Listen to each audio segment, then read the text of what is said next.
नमस्कार, देशोन्नतीमध्ये मी साक्षी आपलं स्वागत करते। बघूया प्रदेशच्या आजच्या टॉप 10 बातम्या।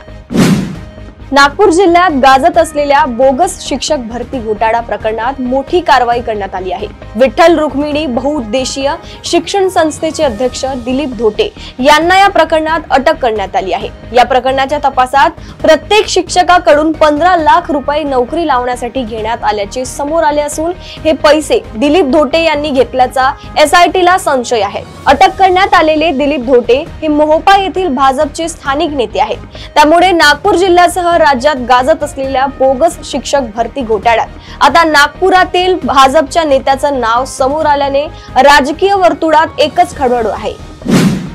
मुंबईसह महाराष्ट्रात संततधार पाऊस सुरू आहे। त्यातच काल महाराष्ट्रात 2 मोठ्या आणि दुर्दैवी घटना समोर आल्या आहेत। पुणे जिल्ह्यातील मावळ तालुक्यात कुंडमाळा पूल कोसळून मोठी दुर्घटना झाली। या दुर्घटनेतील मृतांचा आकडा वाढला आहे। कुंडमाळा पूल कोसळून झालेल्या दुर्घटनेत आतापर्यंत 4 जणांचा मृत्यू झालाय, तर 51 जण जखमी झाले आहेत। तर दुसरीकडे नांदेड जिल्ह्यातील गोदावरी नदीपात्रात बुडून 5 भाविकांचा दुर्दैवी मृत्यू झालाय।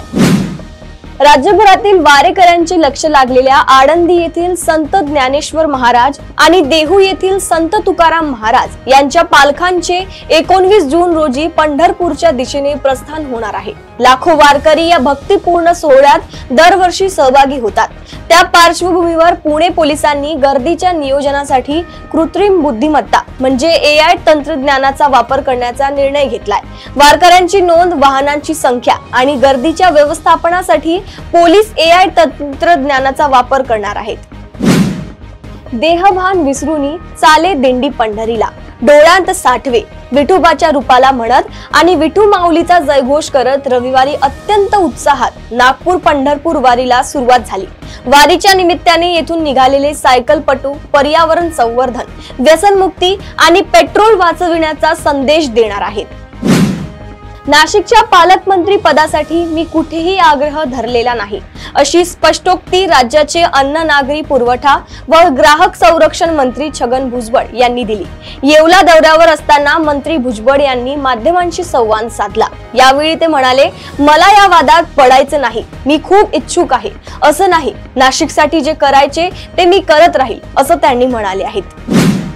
राज्यातील प्रत्येक स्कूल बसच्या वेग नियंत्रण प्रणालीला 16 अंकी युनायटेड आयडेंटिफिकेशन क्रमांक बंधनकारक करण्यात आला आहे। त्यामुळे नवीन प्रणालीसाठी 10,000चा खर्च येणार आहे।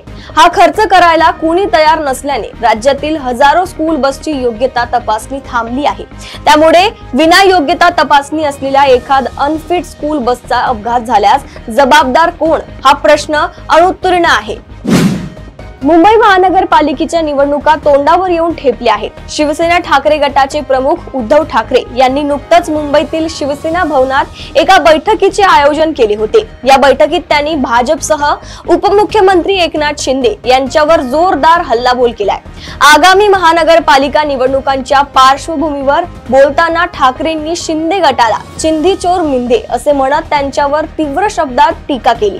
यावेळी त्यांनी भाजपाला मुंबई आणि मराठी माणसाची ताकद दाखवावी लागेल असे आवाहन केले। सार्वजनिक गणेशोत्सवामध्ये प्लास्टर ऑफ पॅरिसच्या मूर्तींना परवानगी मिळाल्यानंतर मोठ्या मूर्तींच्या विसर्जनाचा प्रश्न निर्माण झालाय। या मूर्तींच्या विसर्जनाची अडचण दूर होईल असे आश्वासन सांस्कृतिक कार्य मंत्री ॲडव्होकेट आशिष शेलार यांनी रविवारी दिले। 2 तरुणांनी महावितरणाच्या खारतडे गाव उपकेंद्रात घुसून तेथील टेबल खुर्ची पेट्रोल टाकून पेटवून दिले। तसेच तेथे उपस्थित कनिष्ठ अभियंत्याच्या अंगावर पेट्रोल टाकून त्यांनाही जिवंत जाळण्याचा प्रयत्न केल्याचा दावा करण्यात येत आहे। तरुणांचा आक्रमक पवित्रा पाहून पळ काढल्यामुळे अभियंता बचावला। रविवारी दुपारी 12 वाजताच्या सुमारास ही धक्कादायक घटना घडली।